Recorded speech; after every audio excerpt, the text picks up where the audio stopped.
Alright guys, so now that we know how to name simple alkanes, we're going to start increasing the difficulty level slowly, alright? So the first thing that I want to talk about is substituents. What happens if you have a substituent that you don't recognize the name for? And that's what this next section is about, okay? So it turns out that even though we try to use the IUPAC system as much as we can, there are a few common substituents that, remember, common means that it's an old name. This is a name that predates 1919, predates the convention, okay? And these are names that have just stuck because they've been used for so long that even though they don't follow IUPAC convention, you're still supposed to know them, okay? So unfortunately, there's 8 compounds, there's 8 branches that you should just know the names for no matter what, even though they're kind of random, but you just need to know them, okay? So let's talk about the first 2, and these are going to be really easy. The first one is just if I have a 3-carbon chain where the R group, R meaning the actual main chain, is attached to just the first carbon of the chain, this would be called propyl. Okay, so you already know this actually, okay? So actually this part is the IUPAC part. The ones over, this one right here is IUPAC, all right? So don't worry about this one. This one you already know, okay? There's another one that you're supposed to know, which is how if I have a 4-carbon chain.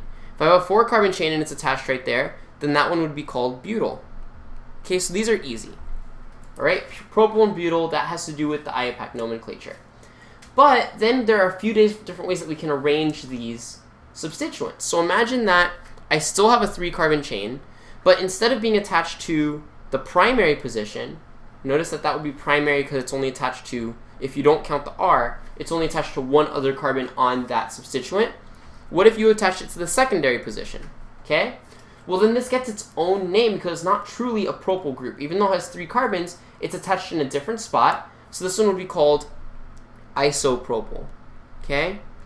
And why is it called isopropyl? Well, because it's an isomer of the propyl substituent. But still, that does not follow, like I said, that's not an IUPAC name. That's just a name that someone a long time gave it because they were like, oh, this is an isomer of propyl. All right? So isopropyl, the way that I think about it is it looks kind of like a Y. So if you see that, you know it's an isopropyl group. All right? Now butyl is even more confusing because butyl can arrange in actually 4 possibilities, and all of them are going to get their own names, which sucks. So here we go. Butyl is usually attached at the primary position, okay? But what if, instead of attaching at the primary position of this 4-carbon chain, what if I attached it at the secondary position? Okay? Then what would we call it? Well, what we would call this is actually just, in italics, sec-Butyl. And guess what the sec stands for? It stands for secondary, okay? So what we're saying here is that this is a butyl group that is attached to the secondary position instead of the primary position like normal.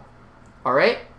So then how about if instead of being attached to the secondary position, now it's attached to a tertiary position, okay? Now remember, in all of these substituents, I'm talking about only the substituent, not the R group, okay?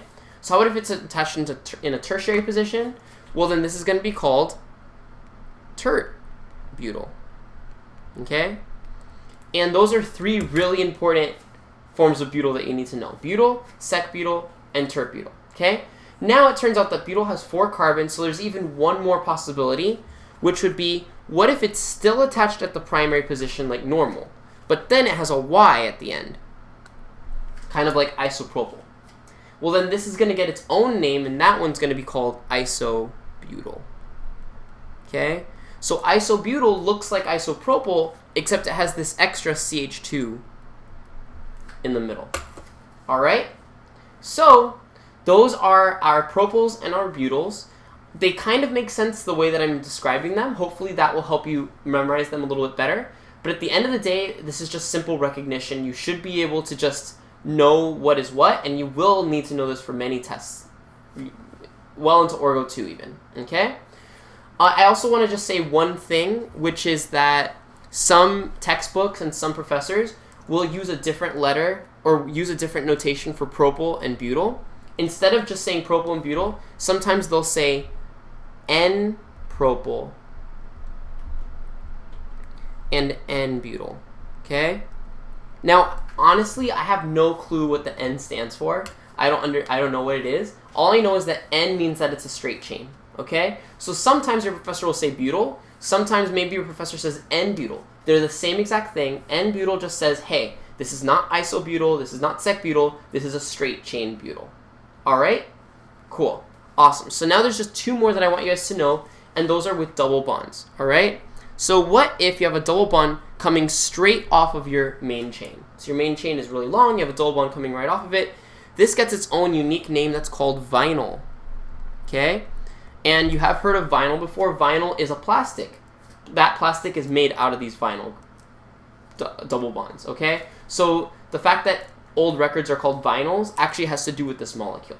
But the molecule was named vinyl before the actual record was named a vinyl, okay?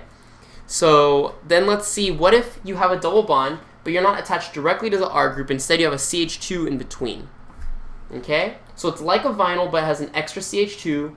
This is going to be called, let me move out of the way, an allyl, okay? Now, I understand these are weird words. These are not words that are fun to remember, but honestly, there's no way to get around it. You just need to know them, okay? So what I want to do now is do some more practice with IUPAC nomenclature, now knowing the names of these common substituents, okay? So what we try to do is, remember, we're still going to follow all the same rules as before. The only difference is that now, if we get a substituent that looks like that at the end, now we're going to know the name for it, okay? So I want to do A as just a free response problem, like we're going to do it together. So go ahead and try to solve it, and then when you're done, go ahead and go to the next video.